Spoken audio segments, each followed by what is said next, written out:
Hi, this is Tony from XRP4U.com. In this video, we're going to be creating an XRPL issued currency. Now, we're going to be doing this on the testnet. This is purely to show you how it's done, how it's configured, and how easy and quick it is. You wouldn't normally need to do this in the real world. Not much point to creating issued currencies unless you have a specific reason. Apart from that, it locks up some of your XRP. Now, we've already set up the free wallets. You can see the early videos to do that. As you can see, each wallet contains 1000 XRP. And if we look at the trust lines, we can see there's no trust lines currently configured. I'll use this graphic just to explain what we're going to be doing. So how do you create an issued currency? So we're going to have two addresses. We're going to create trust lines between two addresses. And at that point, we're going to name our issued currency and how much we're going to create. By sending the currency to the second address, it will actually create the currency. The currency is not created until we actually send it to the second address. So once we've created the issued currency, we'll then be sending it out to a third party to complete the process. Okay, so let's get started. As explained in the graphic, the first thing we do is create a trust line between the first address and the second. So let's do that. Add trust line. So we need that address. The currency we're going to be creating is called X4U. And we're going to be creating 1 million.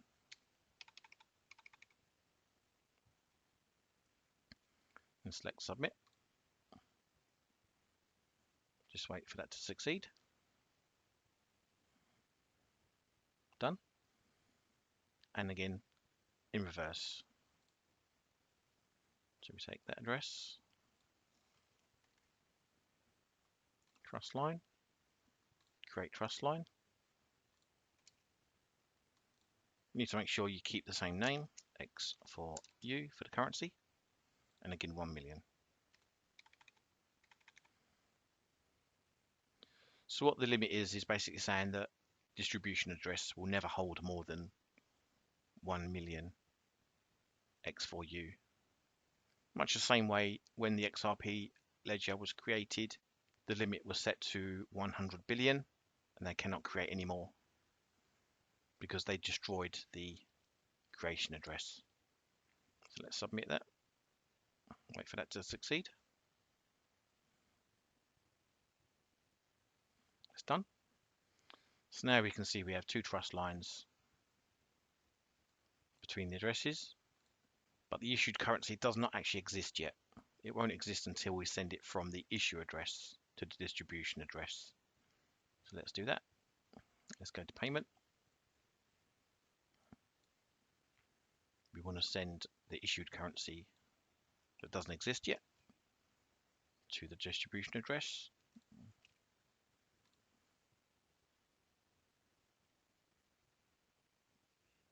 So here we specify the whole amount.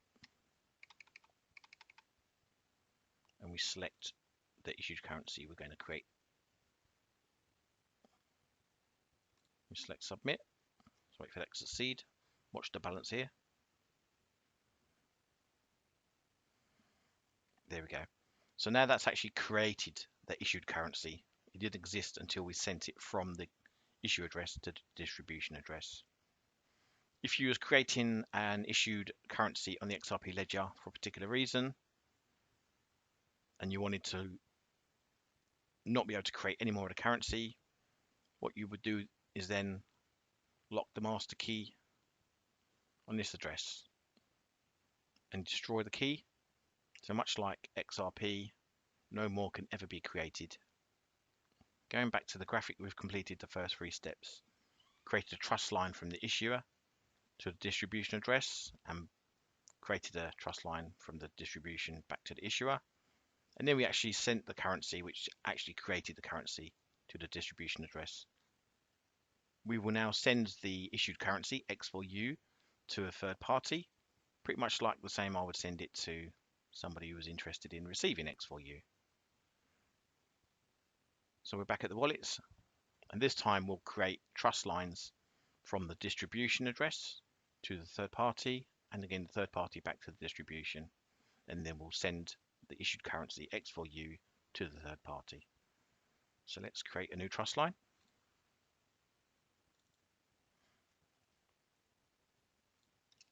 Can keep making sure that we keep the same name for the issued currency. I'm only going to set a limit to the third party of 1000 X4U. So they can only ever receive 1000 X4U. Submit that.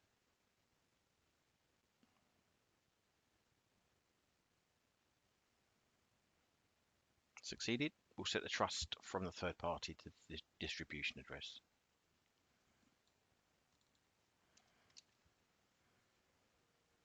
So this is the first time we're adding a trust line to the third party.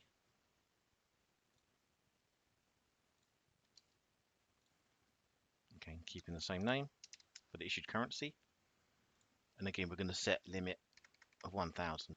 This address can only ever hold 1000. Now you can edit that, but the third party and the distribution would have to agree on the increase.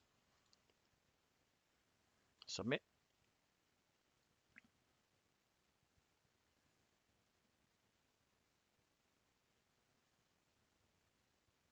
Succeeded.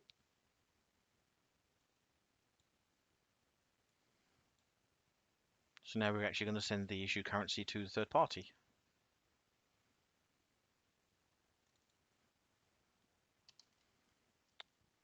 So we're just going to do a payment to the third party.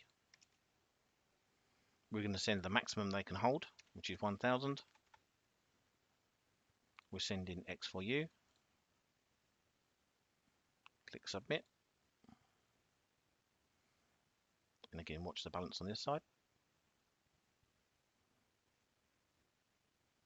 There.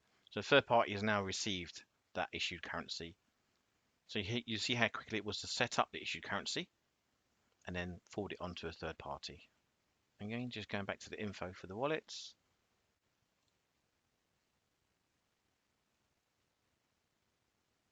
And if we look at the balances of each address,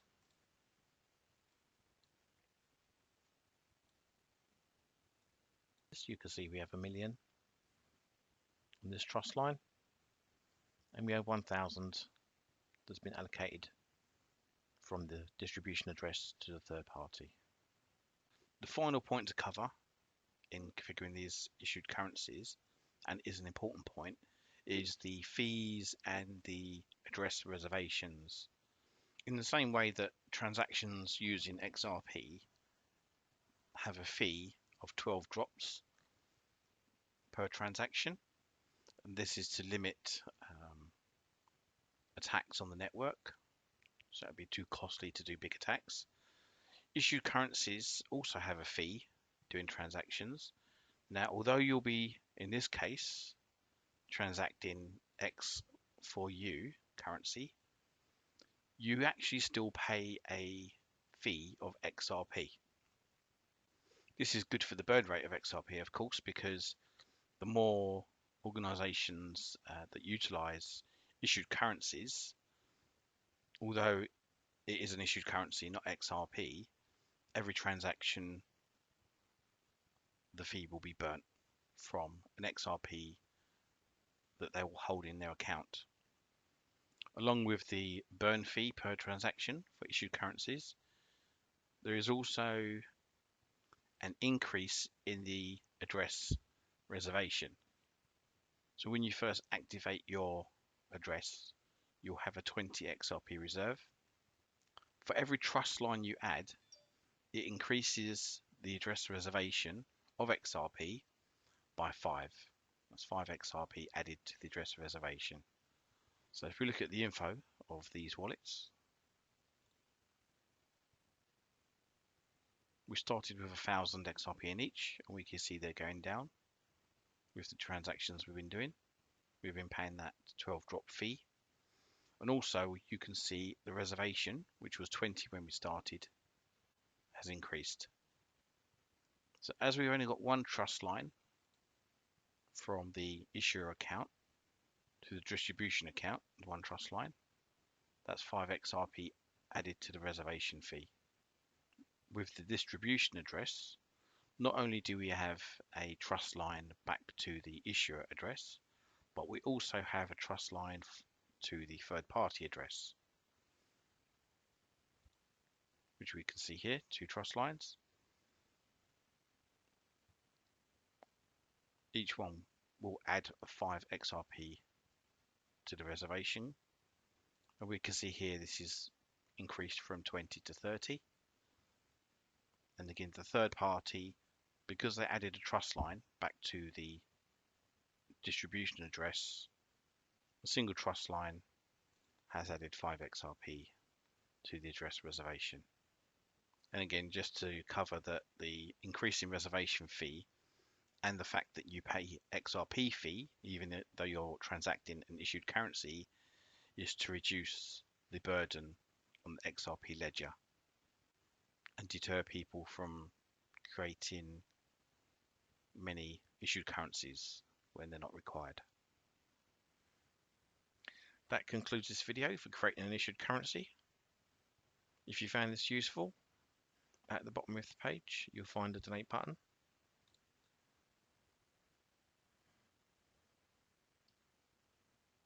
And all donations will be greatly received. Thank you very much. See you in the next one.